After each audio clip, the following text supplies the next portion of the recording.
Hey everyone, Goddess of Chaos here, and little mini chaos right next to me. What I want to kind of weigh in on is something that a lot of people are talking about, and that's 10-year-olds using skincare that they have no business using and going into Sephora, causing a ruckus and things like that. Now, what do you think about little kids going in there and damaging product? They're bad. They need Very to go to bad. jail. Not wrong. I wanted to show Raina how not to act in the store. Sometimes I take her into Sephora, but I make sure that either me or my husband are with her. One of us is standing right next to her, making sure she's not doing any damage, right? And you're pretty good. You're pretty good. But anyways, stay tuned. I just saw a girl on my For You page talking about how Sephora has become the new Claire's. There's a bunch of 10-year-olds running around fiending for Drunk Elephant and like looking for rare beauty as if Selena Gomez is in the building. And let me tell you, I have a story for you. These 10-year-olds are crazy. Like literally the most feral. I was a camp counselor. The Sephora kids are different than any type of kids. First of all, whatever did happen to Claire's? Because I catch myself going into Claire's sometimes when I want a pair of cheap earrings or like a random event that I'm never gonna wear. Okay, so Raina, all that makeup that you saw was damaged in that video. Do you want to guess how much that would have cost? 100. If you had to... Wait, I know. 100? I would take a really hard guess. I think it's more than 100. Oh, yeah. I think it's more than 1,000. I don't know about that, but... 105. But I would like to think that if I were to take you back into Sephora, you would not do that kind of stuff to the testers, correct? No, but I'll test some stuff out.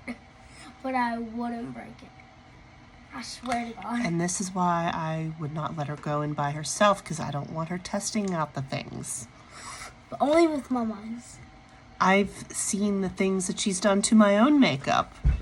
And she wouldn't just sample, that's my makeup. She wouldn't just take the pad of her finger and sample the eyeshadow. She would take her little fingernail and dig into it. Which is why if I take her into a makeup store, I'm not going to let her run wild.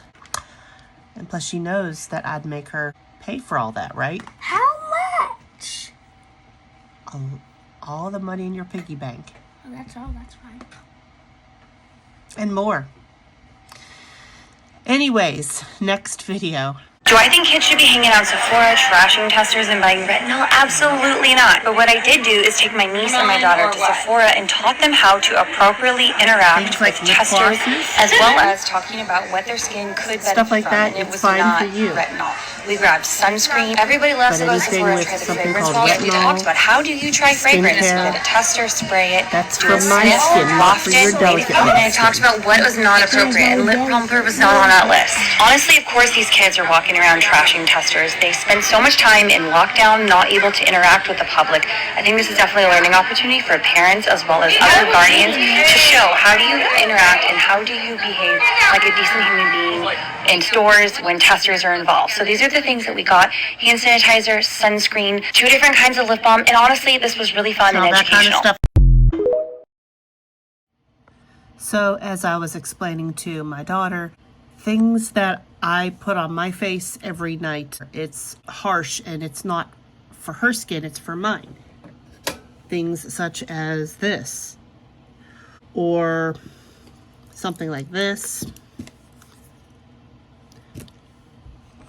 It's not for a little 10-year-old's skin. It's for a 40-something-year-old skin for things like this. If you want them to start on a good skincare regimen, sunscreen, that's where you want to start. Now, I've bought things like lip balm for her. I take her into Bath and Body Works. You know, scented lotions are fine every now and then, even for her. But you know that you would get in trouble if you walked around Sephora or Ulta and you were having a heyday with the testers and breaking them, right? Mm-hmm. Because I've seen what she's done to my makeup. And that poor bottle of Biolage shampoo that I bought and left in the bathroom with her when she was taking a bath, and there was this much left. It still upsets me to this day. Also, I add I am not the perfect parent. I know I posted a video of me and Raina with those face masks on. That's more of a bonding experience. I only maybe let her put one of those on like once every 2 or 3 months. But I don't think any of the stuff that was in those masks would harm her. It's not like we do it even every week or even every month. It's just more like a bonding spa type of experience. Yeah, we're just gonna look over here. Ignore the craziness going on behind me. I don't want to know what she's doing. And that just proves that if she is sticking things up her nose, then she is not mature enough to be walking around the makeup store by herself. Right? Yes. Yes. Tell me how I went to Sephora yesterday and there was like a whole bunch of like little 10, 12-year-old girls, little preteen girls, getting Drunk Elephant, Charlotte Tilbury, all of like the super expensive skincare and makeup products. And it got me thinking, I'm here like, wow, like these girls are never going to get the feeling of like entering womanhood. For me, it went like Claire's, then Ulta, then Sephora. Like I just started shopping. I don't know. I think Sephora and Ulta are about on par. That's they like sell the same brand point. pretty much. But it just had me thinking that like one, I would have really hated to be a preteen at this time and age. Because I wouldn't have been able to afford nothing that these little girls are affording. No. But two, like, where the fuck are the parents? Like, why are you guys buying your daughters $30 moisturizers and $45 retinols when they truly don't need that? Like, your baby girls be girls. Let them play with toys. I don't know. Let them listen to boy bands. Like, why the fuck are they engaging in this shit? Why are they engaging in overconsumption? Let kids be kids again. Please.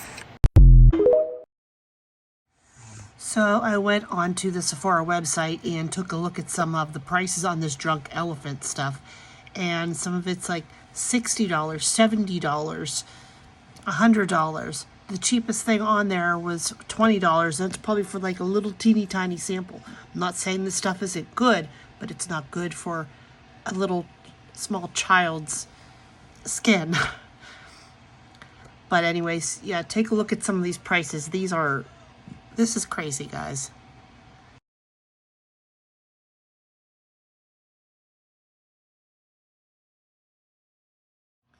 And these next couple of videos detail why children should not be using such harsh chemicals on their skin. You should only be using sunscreen, maybe some cleanser.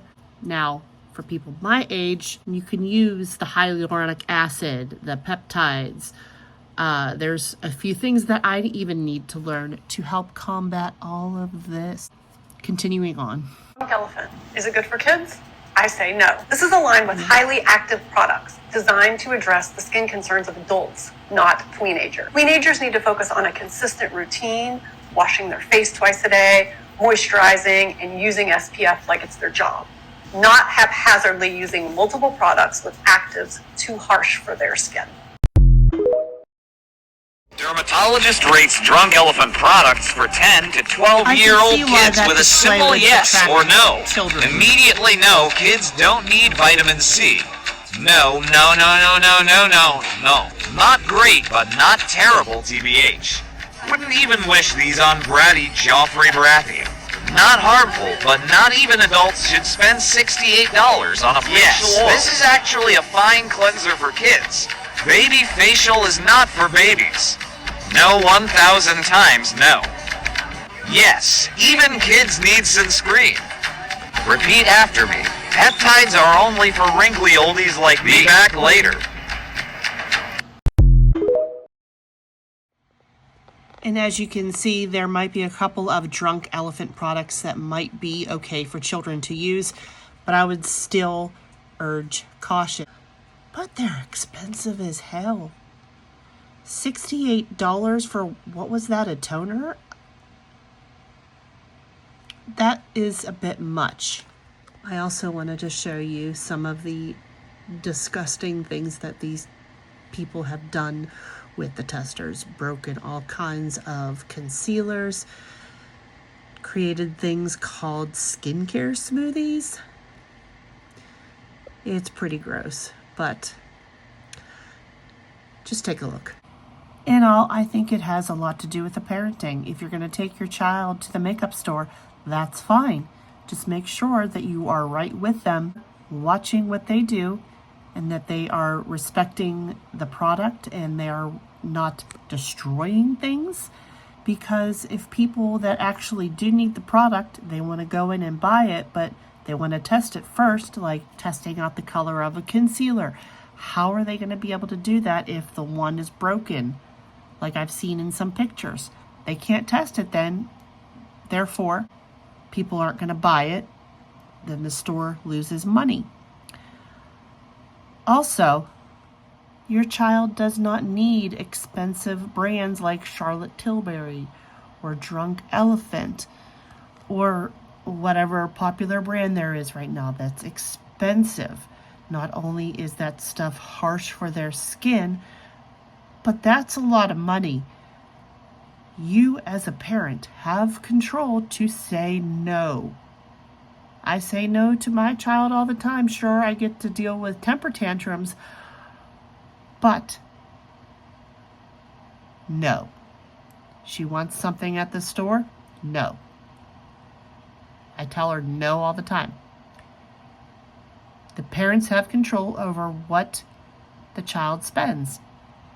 Period. So I guess that is my TED Talk for the day. I am going to get ready for bed and get on my game and cause some chaos on the game. In the meantime, go out into the world and cause a little bit of chaos, but not in the makeup stores, please. Okay, thanks. Bye.